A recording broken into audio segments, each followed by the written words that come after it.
انتہائی قابل احترام مخلوط حکومت کے زعماء اور مخلوط حکومت کے ممبران، انتہائی قابل احترام نیشنل اسمبلی اور سینٹ، مہمانان گرامی، خواتین و حضرات، السلام علیکم۔ سب سے پہلے میں آج آپ سب کا دل کی گہرائیوں سے شکر گزار ہوں کہ آپ آج میری درخواست اور دعوت پر آپ نے بڑی کرم فرمائی کی اور تشریف لائے، جس کے لیے میں اور میرے تمام اکابرین بشمول چیئرمین سینٹ اور اسپیکر نیشنل اسمبلی، ہم سب آپ کے شکر گزار ہیں۔ میرے بزرگوں، بھائیوں اور بہنوں، ہم نے یہ سفر مخلوط حکومت کا 11 اپریل 2022 کو اس کا آغاز کیا، جس دن آپ نے کمال مہربانی سے تمام ہماری سیاسی پارٹیوں کے زعماء، جن میں جناب میاں نواز شریف، جناب آصف علی زرداری صاحب، جناب بلاول بھٹو صاحب، جناب حضرت مولانا فضل الرحمان صاحب، ڈاکٹر خالد مقبول صدیقی صاحب، سردار خالد مکسی صاحب، جناب سردار مینگل صاحب، اختر مینگل صاحب، جناب ایمل ولی صاحب، حیدر ہوتی خان صاحب، جناب سردار بزنجو صاحب، اور جناب اسلم بوتانی صاحب، اور تمام جو ہمارے باقی جناب چودھری شجاعت حسین صاحب اور چودھری صالح حسین صاحب، چودھری طارق اقبال چیمہ صاحب، اور تمام ہمارے باقی ساتھیوں نے جس محبت سے، محمود خان اچکزئی صاحب، جس محبت سے مجھے آپ نے اعتماد کا ووٹ ڈالا، ڈاکٹر مالک صاحب، بزنجو صاحب، ان کی پارٹی نے، میرے پاس الفاظ نہیں کہ میں اس محبت کا اور اعتماد کا شکریہ ادا کر سکوں، مگر سر مڈاتے اولے پڑے اور اتنے مشکل چیلنجز اور مشکلات کا ہمیں سامنا کرنا پڑا کہ جو ناقابل بیان ہے۔ ہمیں اندازہ تھا کہ صورتحال خاصی خراب ہو چکی ہے، ہمیں اس کا بھی علم تھا کہ IMF کے ساتھ معاملہ بہت دور تلک چلا گیا اور بالکل ٹوٹنے والا ہے۔ ہمیں اندازہ تھا کہ دن رات کئی سال سے گالی گلوچ کا منترا اور چور اور ڈاکو کا دن رات اس کی گردان کر کے پاکستان کے جسم میں نفرت، حقارت اور جو زہر گھولا گیا، اس کے نتائج بے پناہ تباہ کن تھے اور ہیں، اور کافی عرصے تک رہیں گے۔ خدا کرے کہ ہماری سب کی محنت، حکمت عملی سے یہ حالات بہتر ہو جائیں، لیکن بطور ایک انسان کے ہم سب یہ سوچتے ہیں کہ ایک عمارت کو بنانے کے لیے کئی سال لگتے ہیں، اس کو زمین بوس کرنے میں 1 منٹ لگتا ہے، لیکن مخلوط حکومت کے زعماء نے، آپ نے، ہمارے ساتھیوں نے ہمت نہیں ہاری اور ہم سفر پر چل پڑے، مگر سیلاب آیا، اس کی بے پناہ تباہ کاریاں ہوئیں، اس کو آپ اچھی طرح جانتے ہیں۔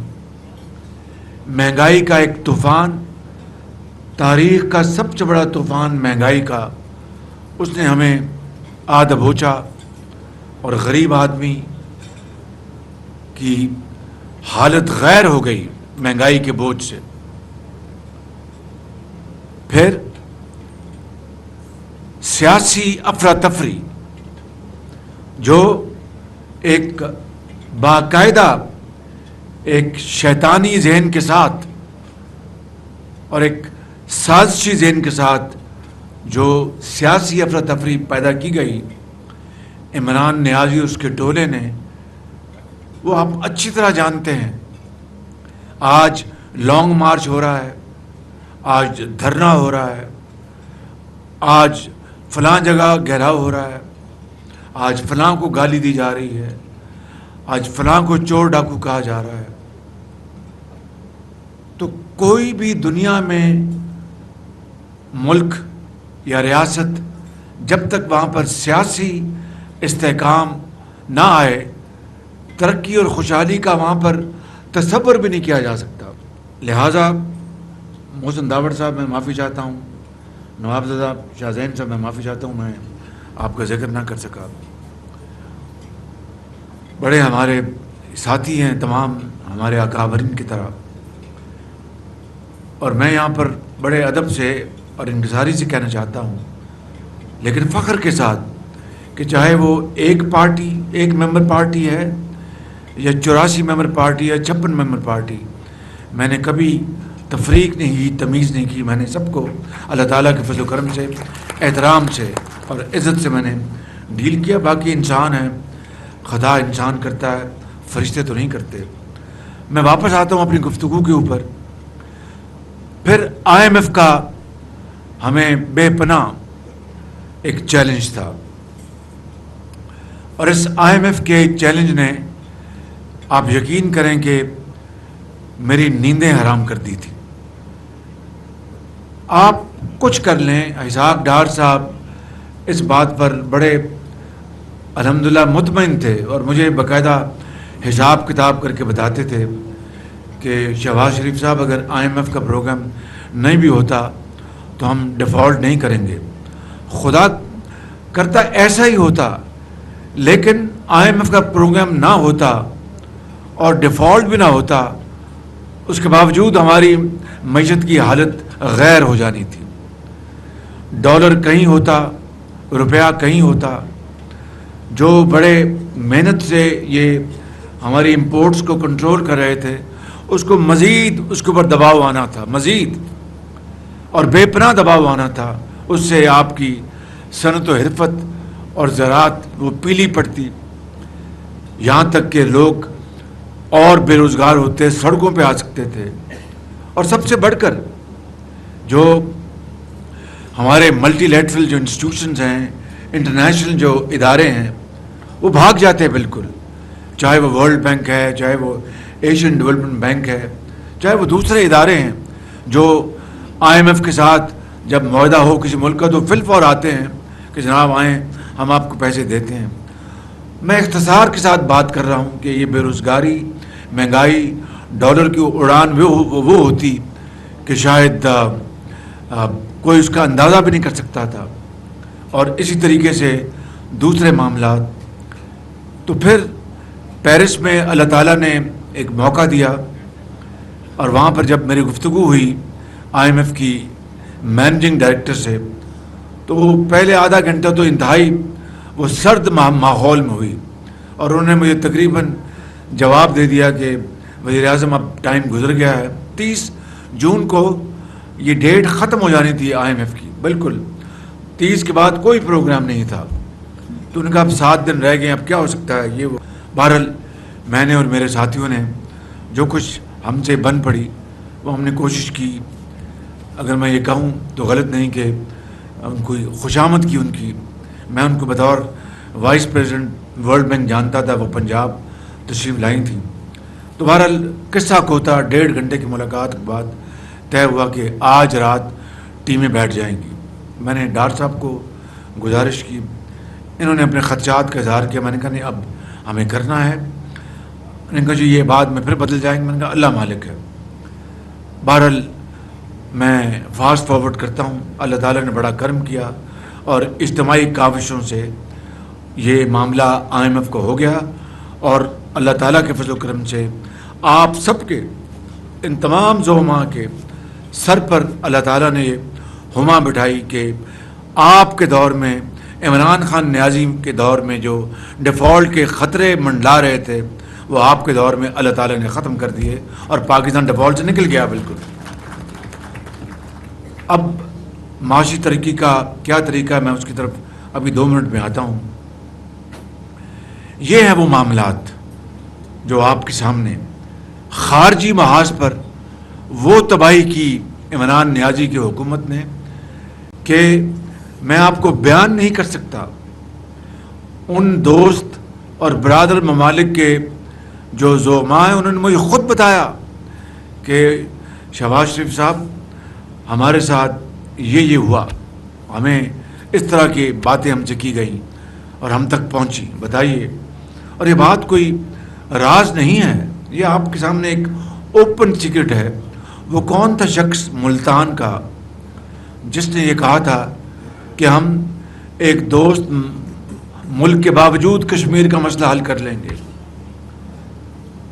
اور وہ کون تھا یہ کہنے والا کہ ہمیں آپ کی، ایک اور دوست ملک کی بات کر رہا ہوں، ہمیں آپ کی امداد نہیں چاہیے، $500 ملین اپنے پاس رکھیں۔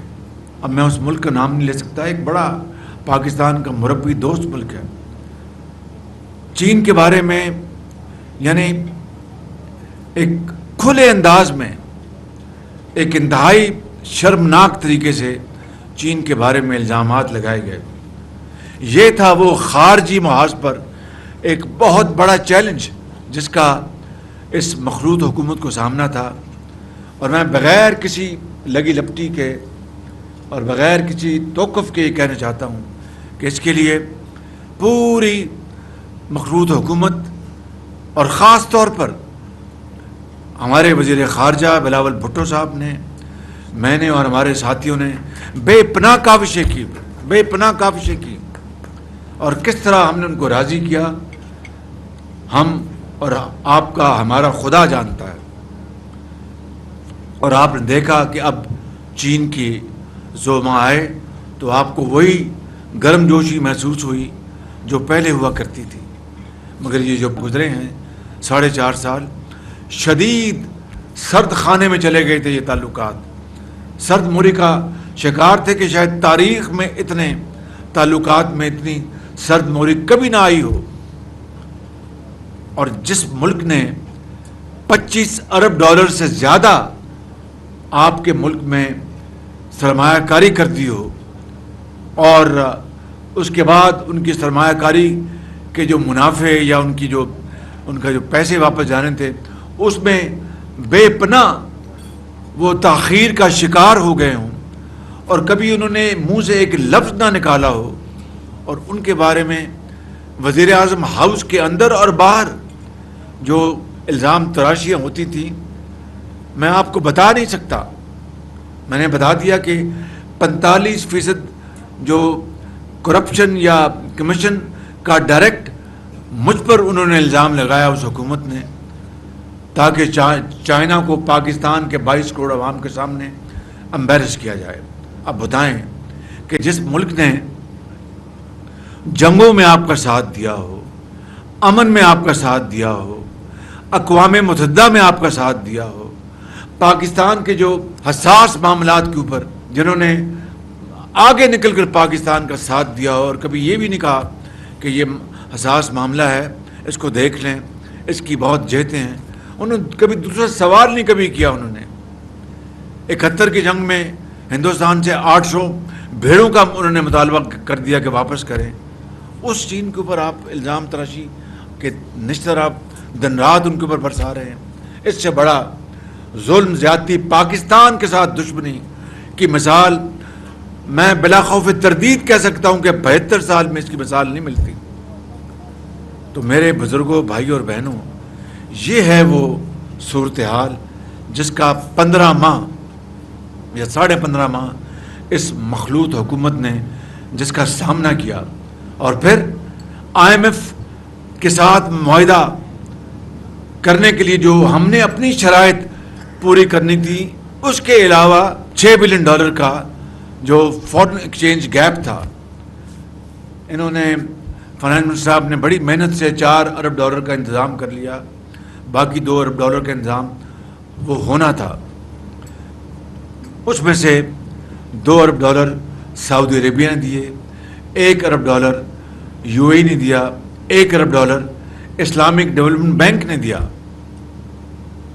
تب جا کر یہ پاکستان ڈیفالٹ سے بچا ہے. تو میرے بزرگوں، بھائی اور بہنوں، یہ ہے وہ چیلنجز جس کا 15 ماہ ہمیں جس کا سامنا کرنا پڑا.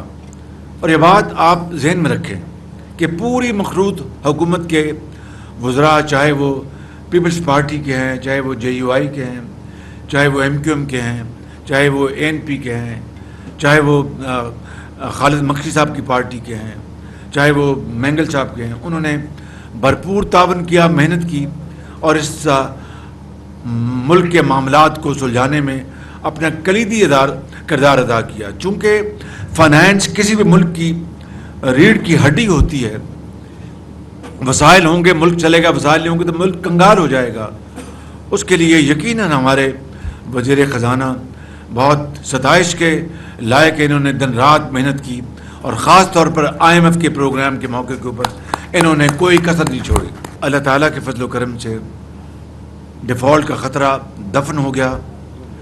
اب انشاءاللہ ہمیں اس معیشت کو ٹھیک کرنے کے لیے میں آپ کو آج بتا رہا ہوں بڑے ادب اور انکساری کے ساتھ، ہمیں انقلابی اس میں سرجیکل آپریشن کرنا ہوگا. اگر ہم یہ سمجھیں کہ شہباز شریف تو اپنا جو ہے وہ تو اس کو کچھ نہ ہو، اس کے کاروبار کو، بڑے لوگوں کے کاروبار کو کچھ نہ ہو، غریب آدمی کے اوپر اور ٹیکس لگا دو اور بجلی کر دو، یہ نہیں چلے گا. بالکل کچھ سوال پیدا نہیں ہوتا. اگر اپنے ملک کو ہم نے ٹھیک کرنا ہے، اگر پاکستان کے اندر واقعی ہم نے ایک خوشحالی کا انقلاب لے کر آنا ہے، تو پھر ہمیں اپنے پاؤں پر کھڑا ہونا ہوگا. اور پاؤں پر کھڑا ہونا کوئی آسان کام نہیں ہے. اس میں سب سے پہلا کردار حکومت وقت کا ہے، اشرافیہ کا ہے اور صاحب حیثیت لوگوں کا، جن کو اللہ تعالیٰ نے بے پناہ ان کو نعمتوں سے نوازا ہے. ان کو معاشرے میں ان کو ترقی کے لیے بھرپور اپنا کردار ادا کرنا ہوگا اور ایثار اور قربانی کا مظاہرہ کرنا ہوگا. میں قطعاً تفصیل میں نہیں جانا چاہتا، کہنا یہ چاہتا ہوں کہ اگر یہ ہم فیصلہ کر لیں گے کہ ہم نے اس ملک کے کروڑوں جو غریب بچے اور بچیاں ہیں ان کی تعلیم کا انتظام کرنا ہے، ان کے علاج کا انتظام کرنا ہے اور ان کو ہم نے باعزت باوقار روزگار دلوانا ہے اور جن کے ذریعے پاکستان نے ترقی اور خوشحالی کی منازل طے کرنی ہے، تو یہی راستہ ہے. دنیا میں اور کوئی دوسرا راستہ نہیں ہے. چاہے آپ چین لے لیں، چاہے آپ جنوبی کوریا لے لیں، جاپان لے لیں، جرمنی لے لیں، یہی واحد راستہ ہے. کوئی جادو ٹوٹکا پھوک کچھ نہیں ہے. بالکل اللہ کی رضا، اس کی مہربانی اور محنت اور مشقت، یہ وہ معاملات ہیں جس کے اوپر چاہے وہ بلوچستان ہے، چاہے وہ KP ہے، چاہے وہ سندھ ہے، چاہے وہ پنجاب ہے، گلگت ہے یا بلتستان، مل کر ایک کنبے اور خاندان کی طرح ہمیں شبانہ روز محنت کرنی ہوگی. ایک بات. دوسری بات یہ ہے، میں وہ مثال دے دیتا ہوں کس طرح ہوگی. اب بتائیے کہ جو پاور سیکٹر ہے سال کے تقریباً 450 ارب روپے وہ دریا برد ہو جاتے ہیں. اگر اس میں سبسڈی جو ہم دیتے ہیں شامل کو، تو پھر 900 ارب پہنچ جاتے ہیں جو فائنانس منسٹر، لیکن کم از کم 450 ارب روپے سال کے ڈوب جاتے ہیں. کس طرح؟ جو لائن لاسز ہیں ٹرانسمیشن لائنز کی، اربوں روپے یہاں پر ضائع ہو رہے ہیں. آج تک ہم نے اس نظام کو ٹھیک کرنے کی کوشش نہیں کی. جو آپ کی ڈسکورس میں جو کچھ وہاں پر بعض ڈسکورس انتہائی ایفیشینٹ ہیں، میں ان کا نام نہیں لینا چاہتا کہ میں قطعاً صوبائیت میں بلیو نہیں کرتا. میں ایک پاکستانی ہوں اور پاکستانی ہوں، مگر بعض ڈسکوز 99% ایفیشینٹ ہیں اور بعض ڈسکوز 50%، 40%.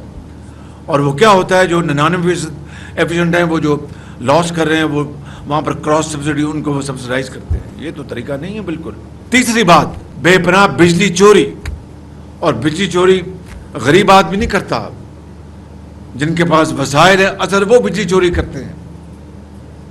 میں کسی کا نہ نام لیتا ہوں نہ کسی علاقے کا، لیکن اس بجلی چوری کی مد میں اربوں روپے اس قوم کے لوٹے جا رہے ہیں.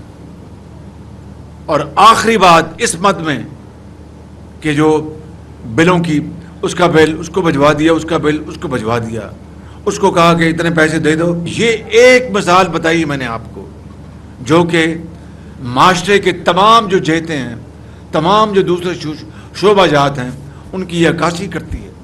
کسی اور مثال یہاں پر دینے کی ضرورت نہیں ہے.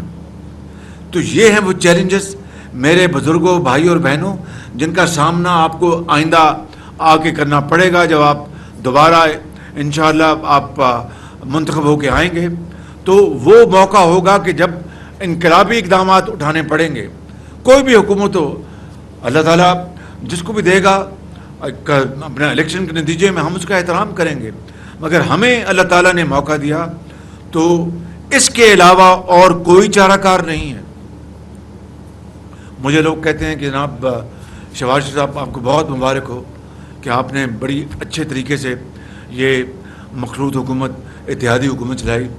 میں نے کہا مجھے نہ مبارکباد دیں، آپ 13 پارٹیوں کے زعماء کو مبارکباد دیں کہ جنہوں نے میرا ساتھ دیا اور مہربانی کی. دیکھیں ایک گھر میں بھی، پنجابی میں کہتے ہیں پانڈے بھی آپس کھہ پہنتے ہیں بالکل، تو برتن بھی گھروں میں ایک باپ کے 4 یا 6 بچے ہوتے ہیں، وہ بھی آپس میں، تو باپ جو ہے بیٹھ کے صلح کراتا ہے، نہیں بیٹا بیٹھ جاؤ، نہیں بیٹی فکر نہ کرو. تو یہ ایک مشترکہ عمل ہے. مجھے تو اس کا کوئی تجربہ نہیں تھا، میں تو ایک اپنا ہتھوڑی اور اپنا اس کا برک اینڈ مورٹر والا آدمی ہوں. لیکن اتنا ضرور ہے کہ اس کے نتیجے میں اگر یہاں پر کسی کو کوئی شک تھا کہ میں ایڈمنسٹریٹر ہوں تو اس شک نکل گیا اس کا بالکل، کہ میں سیاست بھی جانتا ہوں. بارکاف میں واپس لوٹ کے آتا ہوں اپنے اس نقطہ کے اوپر کہ دیکھیں اگلا جو سیٹ اپ آئے گا الیکشن کے نتیجے میں، ان کے لیے ڈو اور ڈائی، میک اور بریک کا یہ موقع ہوگا. میری دعا ہے بخدا کہ اتنے 15 مہینے میں آپ نے جتنی سختیاں تکالیف برداشت کی، ووٹروں کے تانے سنے اور مہنگائی کا آپ نے ایک بوجھ غریب آدمی اپنے حلقوں میں لوگوں کو برداشت کرتے ہوئے دیکھا، دوائی، علاج، یہ تمام معاملات، مگر اللہ تعالیٰ نے پھر پچھلے 2 ڈھائی 3 مہینوں میں ہمارے الحمدللہ آپ کی محنت اور نیک نیتی اور دعاؤں سے اور عوام کی دعاؤں سے دن بھی پھیرے. جس طرح IMF کا ایک حمادیہ نما مسئلہ جو ہے اللہ تعالیٰ نے حل کیا. اور میں آپ کو یہاں پر ایک بات بتانا چاہتا ہوں، آپ مجھ سے بہتر الحمدللہ بڑی سمجھ بوجھ کے مالک آپ سب بیٹھے ہیں یہاں پر، مجھ سے زیادہ تجربہ رکھتے ہیں، مجھ سے زیادہ خدا خوفی رکھتے ہیں. لیکن اللہ تعالیٰ کے بھی حکم ہے کہ جس نے آپ کے اوپر احسان کیا ہو اس کا احسان نہ بھولو. جو بندے کا احسان نہیں مانتا وہ خدا کا احسان کیا مانے گا، اللہ بھی اس کا احسان نہیں مانتا. تو میں سمجھتا ہوں کہ یہی وہ تعلیم ہے جو ہمیں سامنے رکھنی چاہیے.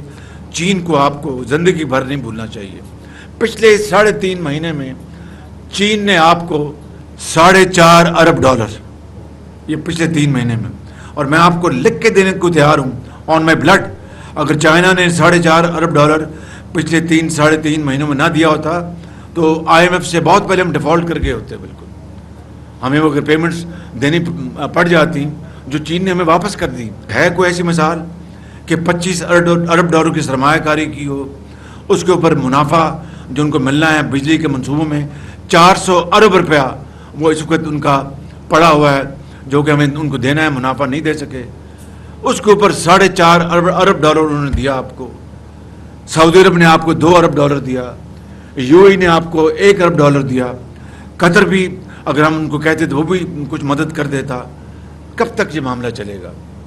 کب تک یہ ہم مانگتے رہیں گے؟ اصل بات یہ ہے، میں آپ سب پڑھے لکھے لوگ ہیں ماشاءاللہ، کسی نے تاریخ کا مطالعہ کیا ہے، کوئی انجینئر ہے، کوئی ہسٹورین ہے, کوئی پولیٹیشین ہے, آپ مجھ سے بہتر جانتے ہیں کہ قرب و جوار میں اور دنیا میں ایسی مثالیں ہیں کہ وہ قومیں صفحہ ہستی سے مٹ گئیں, بالکل دیور ریز ٹو گراؤنڈ, وہ بالکل ان کو شہروں کے شہر ان کے تباہ ہو گئے, اربوں لوگ لقمہ اجل بن گئے. انہوں نے ہمت نہیں ہاری, 60 سال میں دے لٹرلی باؤنس بیک. آپ جرمنی کو لے لیں, آپ اپنا جاپان کو لے لیں, آپ ساؤتھ کوریا کو لے لیں, چین کو لے لیں. 49 میں اس نے آزادی کی آنکھ کھولی, ہم نے 47 میں. چین ہم سے پیچھے تھا تمام اشاریوں میں. 49 میں جی ڈی پی ہماری ان سے بہتر تھی, پر کیپٹا انکم ہماری ان سے بہتر تھی. آج چین کا اور ہم کا دنیا کی سیکنڈ لارجسٹ وہ اکانومی ہے چائنا, سیکنڈ لارجسٹ, اور دنیا کی سیکنڈ لارجسٹ اب وہ ملٹری پاور بھی بن گیا ہے. کوئی اگر ہم تو ایک خدا, ایک قرآن اور ایک رسول کو ماننے والے ہیں نا, وہ تو نہیں, ان کا تو نظام اور ہے, لیکن اللہ تعالیٰ کسی کی محنت نہیں ضائع ہونے دیتا. یہ ہے اصل بات. انہوں نے محنت کی, قربانی کا سفر اختیار کیا, آج وہ آسمان پر پہنچ گئے ہیں. تو میں آپ کو یہ کہنا چاہتا ہوں, اور پھر ابھی آپ نے پریزیڈنٹ شی جن پنگ کا کل دہلی چائنا میں ان کا بیان جاری ہوا کہ ہم پاکستان کو حالات خواہ کچھ بھی ہو, ہم پاکستان کو نہیں چھوڑیں گے, پاکستان کا ہمیشہ ساتھ دیں گے.